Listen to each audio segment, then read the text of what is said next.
other playground for rich and overgrown children, American politics. However, in the summer of 2014, after repeated Hail Mary attempts to reach Tom Brady to gauge his willingness to subject himself to a profile, Mark set out at the start of a 4-year odyssey that took him deeper into the National Football League than anyone had ever gone before. From owners' meetings to the draft to sidelines of crucial games, Mark has taken in the show at the elbow of everyone, from Brady to big-time team owners to NFL Commissioner Roger Goodell. In his latest book, Big Game, which is on sale out in the lobby thanks to our partnership with the Palm Beach bookstore, Mark chronicles what he calls peak football, the high point of the sport's economic success and cultural dominance, but also a time when the dark side now begins to show.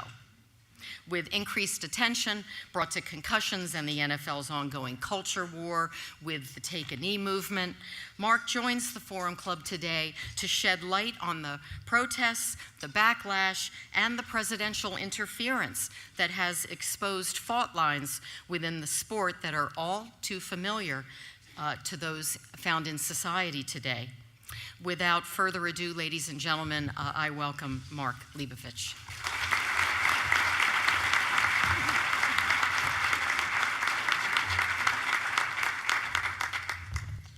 Thank you, Barbara. Thank you all for having me.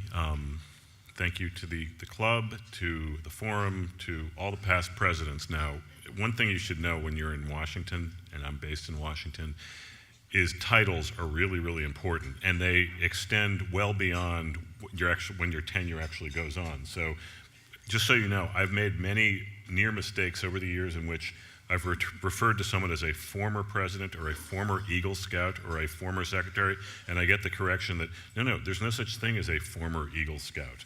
So you are always, so I think we should just remove former from your titles. And I hope there's not a coup while this is all going on, but I assume that there is some kind of there is some officer, sort of low-level officer that you put off the grounds in case something happens today. So I just so everyone should relax. These are the kinds of things we think about in Washington these days. This is an interesting day. This is an interesting time to be talking about football. And it's also an interesting time to be trying not to talk about politics, because the latter is a colossal failure and something I can't escape anywhere.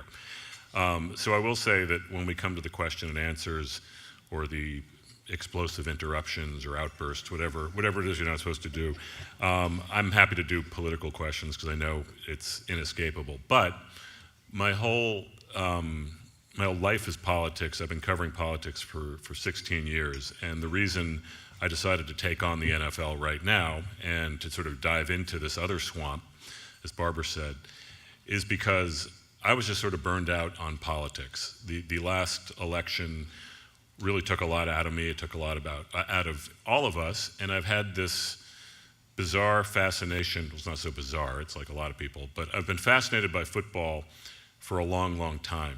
And unlike other sports that I've been fascinated by, my interest in football has only gone up while the problems of the sport seem to also be mounting at the same time. And as a Washington reporter, I've become very, very kind of acutely into this that everywhere. America problem running it don't really have a clue about what's in front of it and what comes next and what could sort of kill the golden goose. So I decided pretty much 3-4 years ago that I would at least try to take on a side project. And the side project was to do a magazine story on Tom Brady. So this gets me to an uncomfortable confession. Having to do with my football allegiance, my NFL allegiance, given that I'm in South Florida. Are there any Patriots fans in the room right here? All right, we have 1, 2, 3. All right, I'm not completely alone. I just want to say, I will speak for the 3 of you, or 2 of you also. We're not all bad. I know you're sick of us. I know, just if it makes you feel any better, the Dolphins are 3-0 and we're 1-2 and we're in a terrible, and everyone asked, what'd you do last night? You're at the Breakers, you're in Palm Beach, you must have had a great time. They gave you a Tesla. One of the reason, I so been told you do to absolutely what's going on in the books. The first NFL owners meeting I attended when I took on this project was held at the Boca Raton Resort and Club, about, it's an hour, is it north of here or south of here? I'm not from here, sorry. I'll learn, I promise, south of here. And the NFL owners meetings are held alternately, usually at the Breakers, a place in Orlando, and the Biltmore in Phoenix, because that way, I don't know why, but the West Coast teams can, don't have to travel as far, and then the East Coast teams can come to the Florida ones. And literally the first moment I showed up at this Boca Raton Resort and Club, I saw all these owners, and all they were doing was complaining, not to offend anyone, about the fact that they weren't at the Breakers in 2016. And I'm like, why aren't we at the Breakers? What is wrong with this league? Like, the commissioner will hear about this. These are actually all exact quotes. And then one owner of a team who I offered anonymity to express his views candidly, said, you know what, there's the Breakers and then there's everything else, said so-and-so, an owner of so-and-so, he was an NFC owner, who asked not to be identified for fear of, quote, coming off like a spoiled rich guy. So, but the first thing I learned the Breakers, if you're ever, anyway, so they put together a list of potential book events for me to do, and there was this one, which I was going to do anyway, because this is an incredibly great organization. You have a great reputation that actually goes well beyond the area. But they said, they put you up at the Breakers, and I said, I have to stay there, because at the very least, I can tell everyone around the NFL that one of my first book events was at the Breakers, so they will be impressed with me. The other thing, by the way, is, well, anyway, this really became like a thing. And by the way, this was like the year after the Ray Rice thing happened. He's the player for the Baltimore Ravens who very, very unfortunately he was cold-cocked his fiancée in an elevator. The videotape went viral. The league was in turmoil over what to do. They suspended him. He hasn't played again since. But there was a lot going on. Teams wanted to move to LA. There were concerns about viewership, concussions, and all these owners wanted to talk about was, why aren't we at the Breakers? So anyway, really, really glad to be at the Breakers. And one thing that's happened to me in the last few years in trying to take a break from politics by jumping into the NFL has been, I've gotten these periodic emails from my boss at the New York Times Magazine who would really prefer that I be writing about politics. And let's just say that I'm not checking my email today. But I remember last year, the day after Trump fired Comey, I got this kind of nasty email from my boss saying, so when your grandchildren ask you what you did during these historic political times, what are you going to tell them, that you're writing about football? And that was his passive-aggressive way of saying, can you just take a few weeks and do a damn story for me? But I was hoping to escape politics, but what I realized very early on is that there was no escaping politics in the NFL, and this was before Donald Trump started taking after the league. This was before Colin Kaepernick started kneeling during the national anthem. My first foray into this was Tom Brady. Again, feel free to boo, hiss, whatever. I had this sort of side project where about once a year I would talk to his agent, a guy named Don Yee, who is this kind of eccentric, kind of second tier, I shouldn't call him second tier, but he's not a lesser well-known agent out in LA who represents Tom since he was a 6th round draft pick out of Michigan, and Brady has been kind of loyal to him. And we would talk once a year, and I'd say, look, I cover politics, but I've always sort of been interested in this guy because I'm interested in the league, and I just sort of figured, why not just sort of get a little closer to football, because I just seem to think more and more about it as I get older. And Don said, well, it's not completely outside the realm of possibilities, because Tom likes to be with people who don't necessarily care about football. He likes to learn about other areas that could be, that could be instructive to him, so you could learn from each other. And I'm like, yeah, sure. So we basically had this conversation. He can learn from me all he wants. I'm not sure there's much he could learn about football, but we would talk once every 6 months, once a year or so. And finally, Don, in the summer of 2014, said, hey, do you mind like going up to New York for a day and maybe having lunch with Tom? He'd sort of like to meet you. And this literally came from out of nowhere. And I'm sitting in Washington, and I'm like, yeah, I could move a few things around. Sure, I could do this. And then we have a date. So I guess it was July 2nd, 2014. It was a Tuesday. Not that I remember anything about this or anything. I take the train up to New York on that Monday night, and Don goes completely dark. He doesn't respond to emails. He doesn't take my calls. This goes on for a few days. I'm in New York. I'm thinking, I'm being pranked. I am absolutely being pranked. You can't just go to New York and then like not have a place to have lunch. And so finally I got this email, kind of a weird email, Don saying, where do you want to have lunch? And I called my boss, or my editor at the time, who kind of knew cool places in New York. We came upon a place in Lower Manhattan. And I go to sleep. No, I don't hear from anyone. And I get this email that just says, Tom Brady here. And again, it looked really weird. He said, look forward to having lunch with you. See you at 12:30 at the Dutch, it was called, in Lower Manhattan. And I'm like, okay. And it was just weird. It was like it was written by Siri. It was like, I hope you're having a good week. I look forward to meeting you. It was really odd. And then, as the morning goes on, I get another email from you saying, hey, I'm calling an audible. So, cute little audible football, right? Can we meet at my house at 2:30 instead of the restaurant? We can just do it there. I'm like, okay. And that was odd. And I then realized, like, he didn't tell me where he lived. I said, well, where do you live? I mean, he's got places in Boston and New York and Costa Rica and I think down here, whatever. He said, yeah, I live on the corner of 23rd and Madison. And so, okay, I'm in a cab heading to 23rd and Madison, and I'm like, wait a minute, that could be like tens of thousands of addresses, like at 23rd, like they're big buildings, this is New York. And I was like, hey, is there like an exact address or something like that? And he writes back with one of those ha things, that the kids do or that people do, which is always odd. I wish I knew my address. And I'm like, all right, I'm totally being pranked. This is where the little video camera comes out, and like the idiot political reporter who's been completely pranked by this football player comes out. He said, it literally, I don't even know the address. We just moved in. It's a big building next to the McDonald's.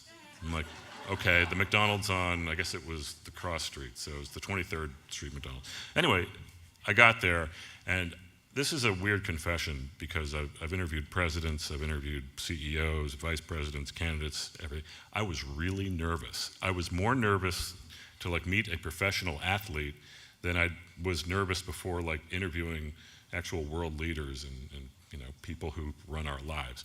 And it was a really bizarre thing, and it sort of gave me a window into how this being starstruck as a kid is like an indulgence that we take into adulthood. It's like, wow, I mean, you sort of cling to certain pedestals, and it's like, these guys, when I was a kid, these guys were gods, and there's something about athletes that you sort of, a little very irrational and almost somewhat embarrassing parts of you clings to even as you get older. So I get there a little early, I'm really nervous. I go up to like the 48th floor. It's one of those apartments where it just opens up to, like the elevator opens up and you're in the apartment. I don't have one of those. I go in, and we just talked. And it was like actually a weirdly normal thing.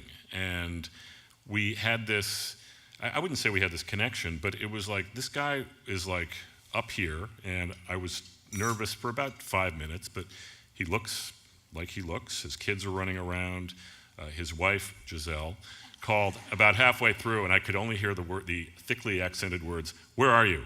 And he said, honey, I'm with someone now. Like he had that sort of universal, sort of spousal conversational tone. Like, honey, I can't really talk now, and you don't want to be rude, and there's someone listening, and and maybe he realized that I might have mentioned this in a book or something, or at least a magazine piece. I think I did both. And and he said, all right, I got to go, honey. And she hung up on him. She didn't say goodbye. I could sort of tell that. Anyway, these are the goofy little things that you remember when you interview. Anyway, this led to a story. It ran on the cover. Okay, so Deflategate happened at the end of that year. So he was in the middle of this scandal. He seemed to be talking to me. We got together a few times. And they went to the Super Bowl, and it ran on the cover of the Sunday Times Magazine on Super Bowl Sunday as if we had planned this thing all along. So that passed, but I wasn't ready to let football go. I thought, this is an incredible world, and I want to get to know other teams. I want to get to know the people who run this thing, because one thing I realized in writing about football compared to writing about politics is everyone cares about this. And the politicians I write about, all they wanted to know is, what's Tom Brady like? And most of them hate the Patriots, which is not a difficult thing to come across. And they all just wanted to know, what's he like? Is he kind of normal? And again, these are people who are, people who you would think are used to being in that circle.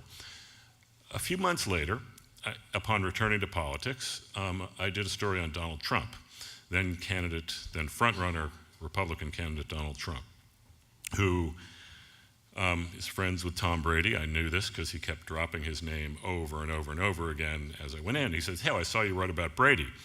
And Brady's a great friend of mine. And Robert Kraft, the owner of the Patriots, who's I think one of the quarter of the people, of the NFL owners who own real estate within about about an hour from where we are right now. A lot of NFL owners around here.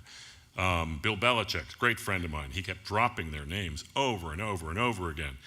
And he kept bringing it up. He said, football, football, the league is in such trouble. This was all a precursor to what he would eventually say publicly. But it's just such a beautiful thing. It's the great spectacle of everything. And you just want to be in the middle of it. And in Donald Trump's case, it's literally true. He has been trying to buy an NFL team for the better part of 4 decades. He was the owner of a USFL team. The New Jersey Generals, they eventually went out of business. The league went out of business. But he kept mentioning it. He said, you really ought to focus on football because it's a lot more interesting than politics, but I'm making politics a lot more interesting than football, and you'll notice that we're hitting the ratings of the NFL, and he got competitive in there. Anyway, he would not, I probably spent about 3 solid weeks with him, and he would not stop encouraging me to write Brady an email and say, tell him you want to talk about Trump. I want Tom to talk to you about Trump and how great at golf I am and how great friends we are. And I kept sort of putting him off. And finally I said at the very end, all right, I'll do it. And I wrote Brady an email, and he said, look, and this is right in the middle of the Deflategate thing, which I don't really want to talk about, and I doubt anyone wants to hear about anymore. But he said, he wrote back saying, look, I've learned so much about politics in the last 7 or 8 months. I really don't want to talk anymore about politics. And this is before Robert Kraft put a Make America Great Again hat in Tom's locker the following year, and that became a whole other thing. But Trump kept saying, football is everything. And, I've been trying to get into the league, but I think you should focus more on it. And what's interesting is, and so then I kind of decided that this is a world I wanted to learn more about. And what was stunning to me was how easy it was as a political reporter with no sports background at all to sort of get into that world, to actually get to talk to the commissioner, about half of the owners, to sort of see how that world works, and getting a window into so many of the dynamics that are at work at football, in football today. And here's a story that I always come back to as so poignant, and it gets to sort of our starstruckedness, the complications around football, our memories, what football does to the people who we root for. And the NFL has this annual Hall of Fame induction ceremony in Canton, Ohio, every summer, in which all the Hall of Famers, or many of the Hall of Famers, come back to Canton, Ohio. They put on their gold jackets, which is what they call, every Hall of Fame member gets basically it's a canary yellow jacket, one of those things that an SEC network TV guy, it's like one of those, like a sportscaster. Anyway, they're like the most amazing thing ever. I mean, in football. They all come back, and I was covering my first one for the book. And this was in 2016. And Tony Dorsett, a Hall of Fame running back for the Dallas Cowboys. Everyone know who Tony Dorsett is, or any of you know? Okay. Tony Dorsett is part of this pack of gold jackets that I saw almost as soon as I walked in. And one of the things about being in Canton, Ohio, is you, like all sort of respectful distance, for as starstruck as you might be, it just sort of melts away. And I felt absolutely entitled to go up to him and say, Tony, I will never forget being 14 years old and watching with my brother on Monday Night Football that 99-yard run you had against the Vikings, which is the longest run from scrimmage in NFL history. He said, and he looked at me, and he had this like really kind of boyish, he looks actually really young, even though he's probably in his 60s or something. He looked at me and he said, you know, there were only 10 men on the field for that. And it's true, Ron Springs, the fullback, got confused and he stayed on the sidelines. So we did that with only 10 men. And another thing, that record can only be tied. It can be never be broken because, you know, you can't run any longer than 99 yards because if you're in the end zone, it's not, you know, play from scrimmage. And another thing, it was this formation when it was supposed to be this formation, and the quarterback, he knew and remembered everything about that play. And what was really poignant about it was how crystal clear that was for him, how great the memory just remains and how powerful. But in reality, I've read a number of stories about Tony Dorsett over the years, and in fact, he lives in chronic pain. He can't often remember what happened 10 minutes ago. He has, you know, constant care around the clock. I mean, football absolutely destroyed a lot of his body and his cognitive ability at a very early age. And I remember reading a story about this after we had this discussion and thinking, wow, I mean, he can't remember like where he put his, you know, whatever, his cup of water. Like, how does he remember all that? And they always ask, and this happens in all these stories, would you do it again? And they all say, I would do it again in a heartbeat. And that gets to the the really kind of conflicting dynamics you see, both as a fan, but also as a player, when you see like the choices they make and the memories they have and how vivid they are, but really how big the price is and how complicated these boyhood and professional and vivid memories that we just see in lights, you know, are to all of us and how conflicted it is. And I had a million of those stories, and that sort of got to just the larger complications of where this is all going, and will the game survive, and what will the game look like in 20, 30 years? And I get this question all over the place now that I've sort of spent 4 years sort of talking to just a lot of people and just sort of digging deeply into all this. The first question is, what's going to happen to football? You know, is it really going to disappear? Because you have these two camps, the camp that says football will be done in 20 years. You will never, it's just over, you know, kids aren't playing football anymore, there are going to be lawsuits, something's going to happen, just kill the golden goose. I'm not one of those people. I think football will be here for a long time. However, I also think it's going to change. I think it has to change. I think the game is unsafe at any speed, but the biggest takeaway I had from this, and this can be a subject of some of the Q&A, is are the people who run and own this game up to the task of all the sort of cultural moments that keep surrounding it? And one really revealing moment I had in my reporting happened last October, right at the height of the national anthem controversy. So you had Colin Kaepernick, he kneels, you know, during the national anthem, as we all know. A few players followed. Kaepernick doesn't sign with a team last year, so he was out of work. And then in late September, President Trump starts sort of talking about this as a big issue. He, at a campaign rally in Alabama, said, wouldn't it be great if some of these owners just fired the sons of bitches you know, who were not standing for the national anthem? All hell breaks loose. The next Sunday, there's just this question of like, what's the league going to do? Will players kneel in protest of the president? What will the owners say, many of whom are big supporters of the president, many of whom have known him for years but don't appreciate him attacking their private business? And it was like a moment where, you know, Roger Goodell didn't quite know what to do. He convened a bunch of meetings. And then a few days later, after that initial weekend, he convened a meeting of about 12 players and 12 owners to privately come to New York to the NFL offices and talk about what to do. I say privately because one of the participants was nice enough to tape the meeting and let me and my colleague Ken Belson for the Times have a copy of this, and you can now read it in a book. And so that was nice for me and interesting. But what was most interesting was hearing the two sides just absolutely talking over each other. The players said, yeah, but what about like Colin Kaepernick and all these other players who are not being signed because they're doing this? Why aren't they on teams? And the owners were saying, yeah, but forget about that. Could you just like have your teammates stop kneeling? And by the way, we have to make sure that Donald doesn't tweet about us anymore because that's hurting our ratings and it's creating a lot of controversy. And the short-sightedness, I mean, just just listening to these voices spoke to a level of incredible, I would say, confusion charitably, cluelessness maybe less than charitably, because they own these billion-dollar empires. They are the most powerful entertainment magnates in their markets in many cases. And they're just like, the president is absolutely in their heads.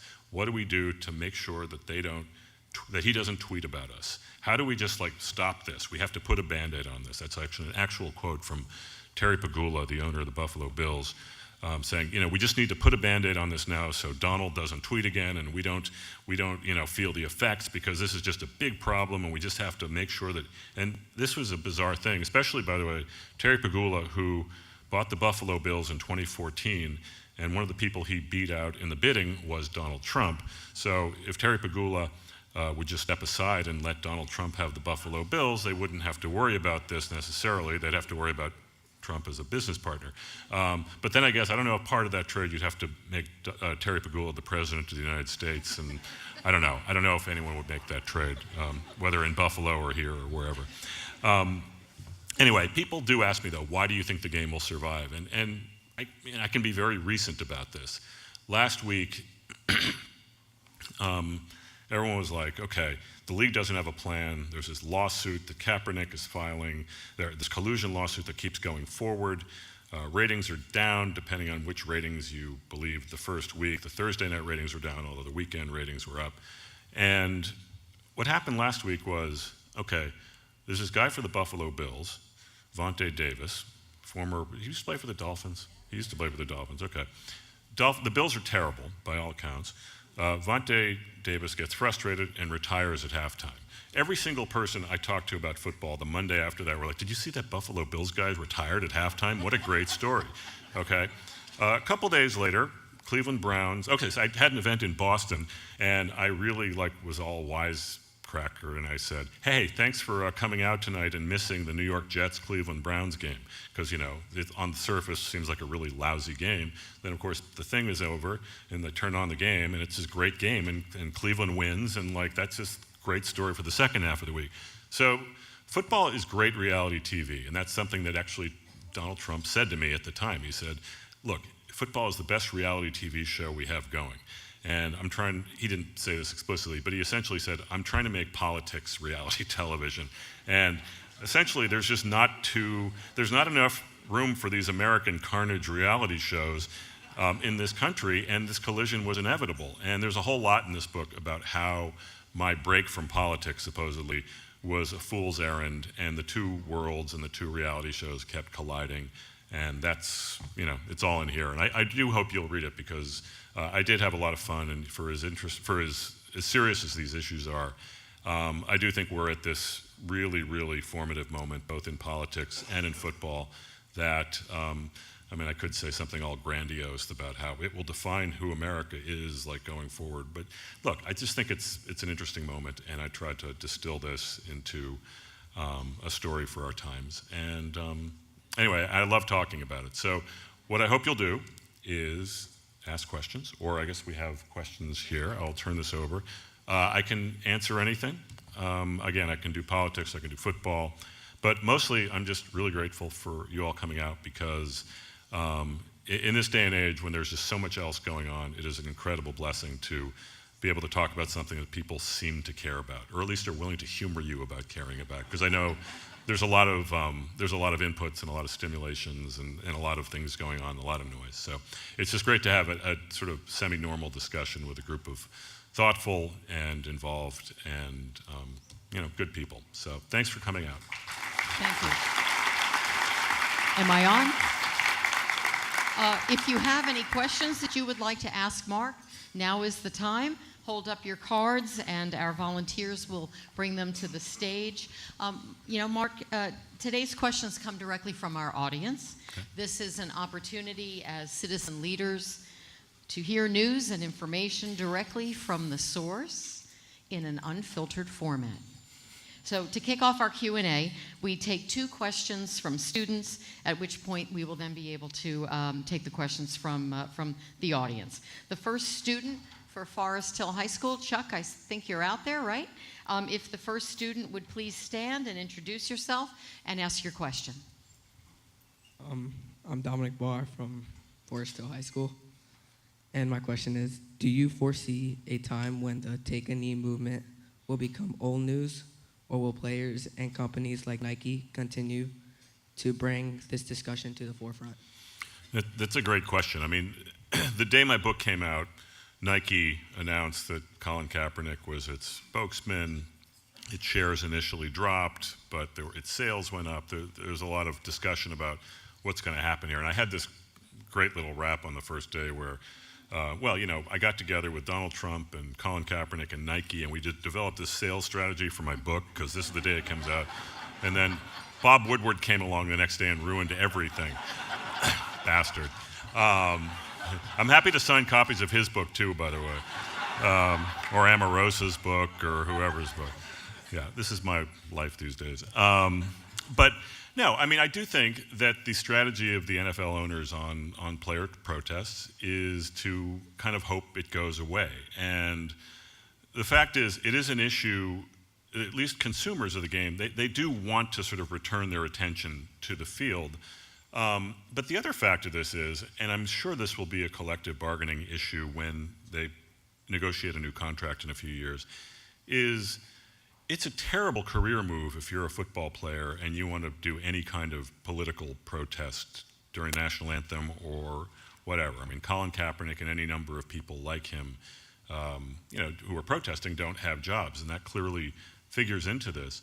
I know that the players are not happy about this, the players I've talked to. I did an interview last week. He interviewed me. It was like a podcast with this guy named Martellus Bennett, who was a journeyman tight end. Played for Green Bay, Chicago, New York, Dallas, New England for a year. And he has a podcast out in LA, and I did his podcast, and he was one of these people who raised his fist during the national anthem. He didn't kneel, but he raised his fist, and he got a lot of abuse, especially in some of the more conservative cities he played in. But what he told me, which I didn't know, was that a lot of his teammates said, look, Martellus, I would love to be joining you, but I feel like it would be terrible for my career. I'm kind of on the roster bubble. I could get cut. It's really going to affect my ability to play football, which is what I want to do for a living. And he said, well, I'm just doing this for you. You just sort of like do what you need to do. And it did give me a window into how players do feel like they do have a greater level of power than they might have realized last year, but they also are absolutely, their eyes are wide open about the price of what it would be to exercise it, both in terms of abuse you're going to get from a lot of fans and a lot of people and sponsors potentially. But again, there's this big vacuum of leadership in the league. The league has not set a policy on this, and in that vacuum, you have Nike stepping in, you have Donald Trump stepping in, and I don't know if that's leadership or not, but that's where the boldness of this. That's where the sort of, I guess you'd call it leadership, would be found. So, look, I think it's an issue that is absolutely part of a larger political awakening in this country that is going to have contours that we don't fully realize. But I think in many ways this will not go away, and it will always be here in some form in the next few years at least. So, yeah. Thank you. Will the second student from Forest Hill High School please stand, introduce yourself, and ask your question. Uvasi Cunningham from Forest Hill High School, and my question is, with the NFL's recent increased safety rules and regulations to prevent brain injuries during play, when does the game become too soft?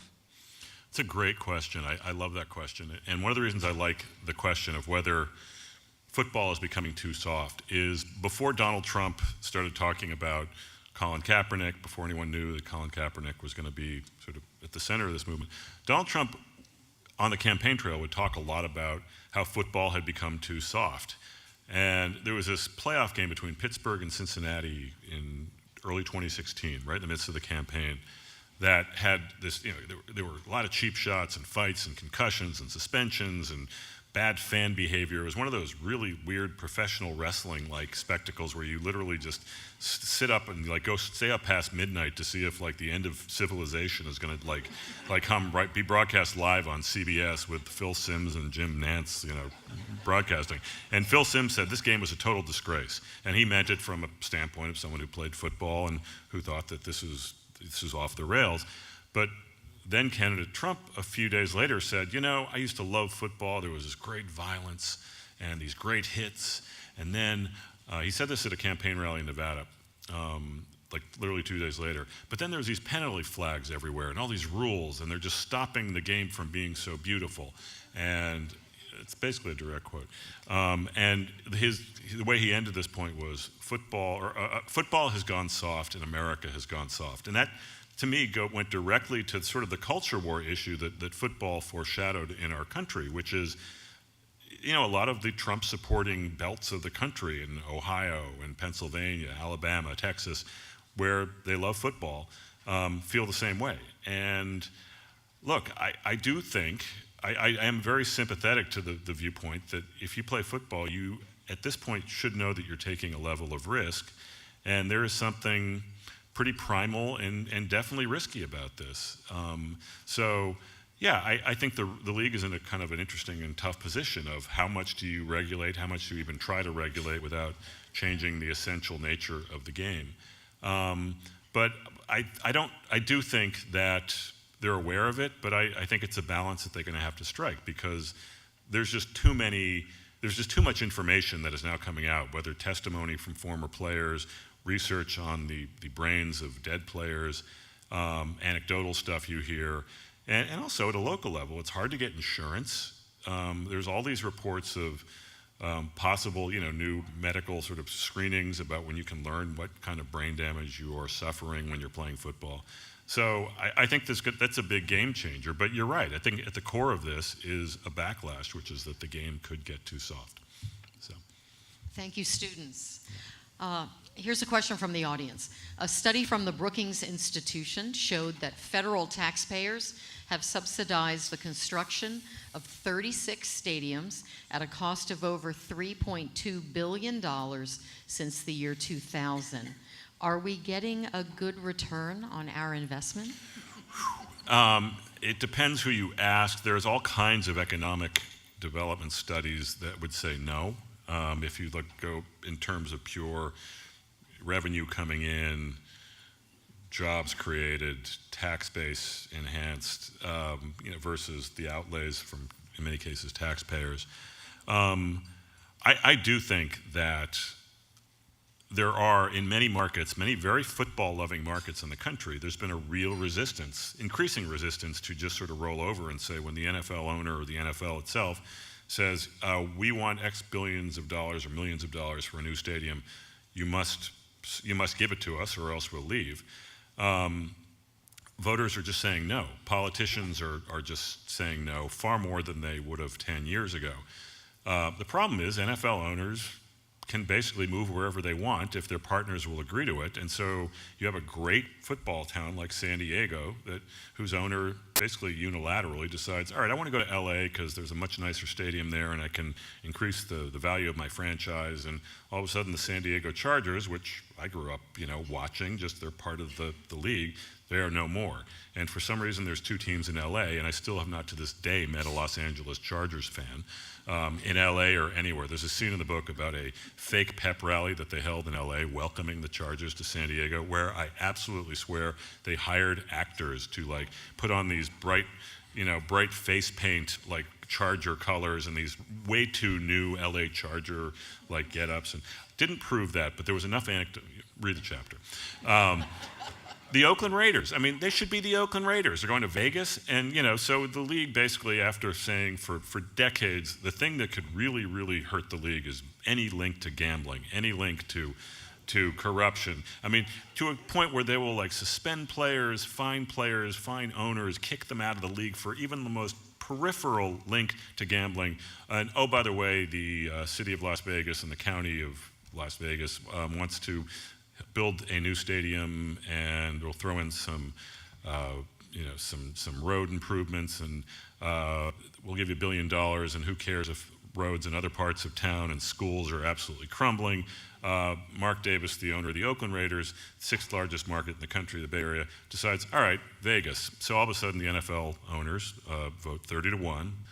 I think the one owner was Stephen Ross, the owner of your Miami Dolphins, or many people's Miami Dolphins, to just say, all right, Vegas is okay with us now. So then you got that.